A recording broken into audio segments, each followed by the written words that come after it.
too happy with this. Landed a brilliant As you can see, they're hardly ever landing clean, Brian. They are. Masusukat lamang ang galing ng isang Pinoy boxers pag ilaban na ito sa ibang bansa. Kaya nga minsan ang ating mga kababayan ay naging biktima ng dayaan o hometown desisyon. Lalo na sa Africa kung saan lantaran talaga ang kanilang ginagawang kalukuhan. Kaya sa bawat pagdayo dito ay iniisip ng bawat Pinoy ay kailangang pabagsakin ang kalaban upang masigurado ang panalo. Ngunit iba ang istorya nitong binansagang bambino ng Philippine boxing mga tol na si Jake Amparo ng Bohol sa pagdayo nito sa Africa. Matapos nakakuha ng 10 panalo dito sa Pilipinas itong si Amparo mga tol at naging World Boxing Foundation Asia Minimum Weight Champion. Naisip ng kanyang kampo na sapat na ito upang idayo sa ibang bansa. Lumipad ang kampo ni Amparo sa Africa upang harapin itong isang undefeated na African boxer na si Tukuzizi ng Saka. Hindi ito madaling kalaban si ng Saka mga tol dahil maliban sa wala pa itong talo, puro lang pandaraya at panggugulang ang nasa isip nito kung saan gumagamit pa ito ng headlocks at takedown na para bang UFC ang sinasalihang laban. Ngunit pinabayaan lang ito ng kanilang referee. At talagang nagmula pa itong sinasaka sa dalawang magkasunod na panalo sa pamamagitan ng knockouts, lalo na sa baluarte pa nito ginanap ang laban. Tara mga tol, ating balikan kung paano nalampasan ni Amparo itong pinakaungas na African boxer na pinaglihi kay Floyd Mayweather Jr. Dala ni Amparo mga tol ang 10 wins 3 losses na may 2 knockouts, habang si ng Saka naman ay may 5 wins walang talo na may 2 knockouts sa laban na ginanap sa International Convention Center sa East London sa South Africa. Sa mga gustong pumalpak mga tol, nirekomenda po ng inyong lingkod ang legit na betting site ang 1xBet. May 6,000 bonus agad sa una nyong deposito. Nasa Pilipinas ka man o sa ibang bansa, napakadali lang mag-register. I-click nyo na lang ang link na nasa description at nakapin sa comment section. Gamitin nyo lang ang promo code na LPUNCH upang ma-avail nyo ang 6,000 bonus sa una nyong deposito. Dito pwede kang tumaya sa paborito mong sports gaya ng boxing, PBA, NBA, MPBL at marami pang sports. Dito sa 1xBet mga tol, may 6,000 bonus ka na, napakadali pang mag-withdraw. Pwede mong gamitin ang GCash, Paymaya, Crypto at dapat maging responsable lang po tayo sa pag-bet. Sa umpisa ng round 1 mga tol, maganda na kaagad ang palitan ng kombinasyon ng dalawang fighters. Ang Pinoy ang naka-blue trunks at black-white naman ang suot ng African boxer. To get respect from your opponent, to you to start. I think that's a good question, Peter, because I thought it's you in the first round. It's hectic. Wow. You can feel that power because you're cold. Yes, yes. But yeah, it's a good question. Important to go out there and try and win the first round and get respect. Well, Chocos is he's not scared of it. It's 3 losses. And of course, this is the second. This in the mini flyweight division is over 8 rounds.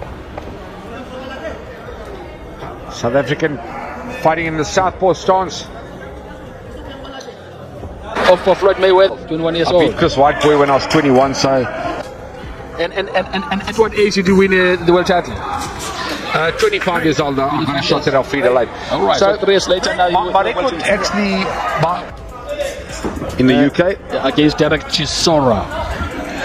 Kevin Larino will actually be interviewing him tomorrow at the Golden Gloves office and ask him about this massive opportunity.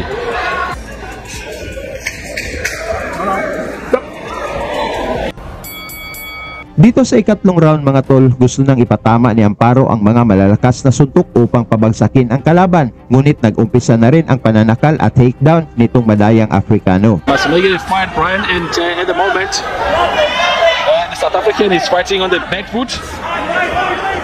Man in to counter punch and doing a good job of that. Just I'm not sure really. Yeah. As you can see now, no, exactly. And at the moment, there is nothing much really coming. They're pretty quiet right now. They're quiet right now, yes. It's a real man to get in a boxing ring, that's for sure. Yeah, and only the third round, be as good as your opponent allows you. Yeah, and as they say also, Naka's not allowing him to land. Yes, and they say stars make fights. Well, yeah, you know, anybody can say whatever they want to, but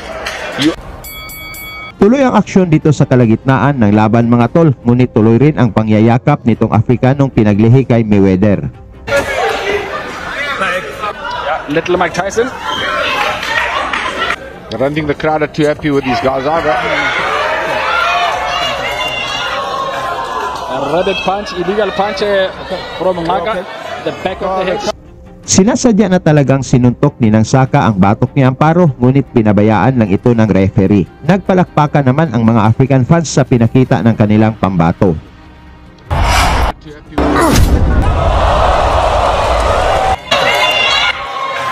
A rabbit punch, illegal punch from Maka, the back of the head. Called a rabbit punch. What? That's so close, no? Also. Now, Brian, wasn't the referee there supposed to give the Filipino Amparo time to recover from that illegal punch? Yeah, if he needed time to recover, but I don't think it was bad enough. Yeah, but if saw his reaction now, it was like, wow, you know, this is often guys have good heads. Oh, courtesy of Ron Jackson. The sport of kings, boxing. You never know what you're going to get. You could get a knockout or you could get a into time. Now, as you said that, there's something to tell. It's quiet. Now they seem to be waking up. He just took good in defense and making the other box on.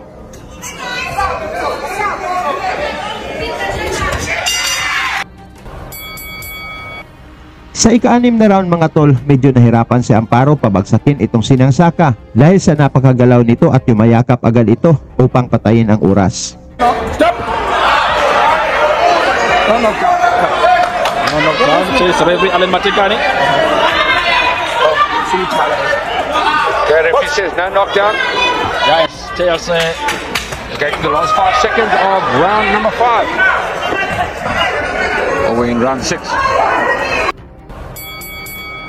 Dito sa ika-7 round mga tol, mas lalong tumitindi ang palitan ng suntok ng dalawang boxers, ngunit tuloy naman ang paggugulang ng Afrikano.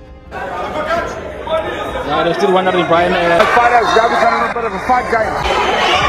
Yes, the left is a bit too late. Brian to the 7th round. Last right hand there from the Filipino.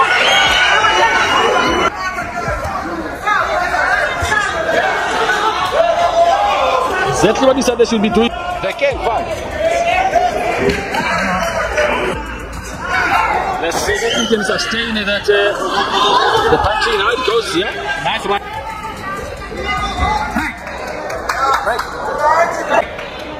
Right.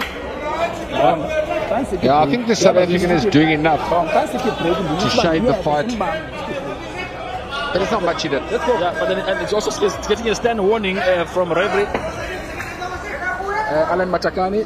He's saying, listen, you're holding too much, and I'm saying, and then again he's holding, but I don't know if he's hurt, the South African, but you can see he's openly holding.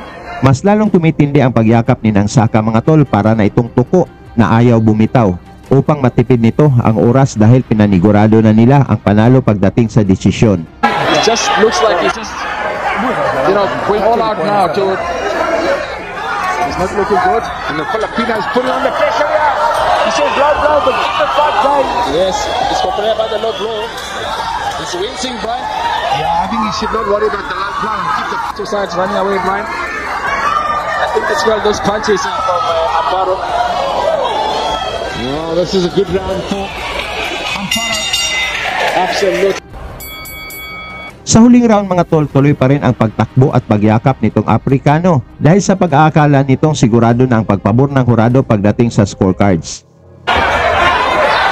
And Maka looks like Brian just wants to survive this round. He goes like he hasn't seen good. He must have been hurt in the body. Yes. Mas tumitindi pa ang bagyakap ni ng Saka na para bang ayaw na bumitaw kay Amparo. Look at that. Look at that. I mean, what is he doing? They should take the points away. Maybe the referee next time around is going to take a point. Because Maka really is... Oh, another good body punch from Amparo.